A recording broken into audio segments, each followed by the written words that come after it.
I will now demonstrate how to put the shoe harnesses onto your shoes. The first thing to note is that the position of this triangle is adjustable. If you undo the Velcro and then take this Velcro apart, I can detach this triangle and I can reposition it wherever I want. Normally you would not need to do this. So the next thing to do is undo this clip. You can then lengthen this strap using this adjustable buckle. Place the top of the shoe harness on your shoe so that this triangle is centrally positioned. Bring the shoe soling underneath, back over the top, and press down to secure.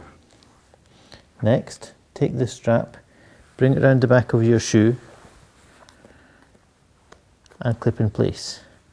You can tighten the webbing by pulling through this buckle. You now do the same for the other shoe.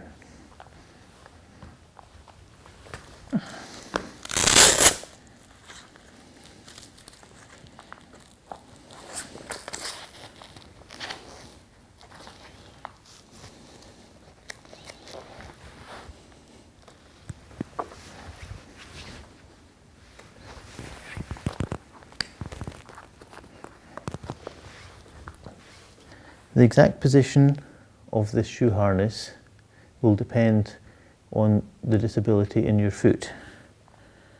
So if I undo this clip, I can bring this shoe harness forward a piece so this triangle is nearer the toe. Some people find that gives them a better lift.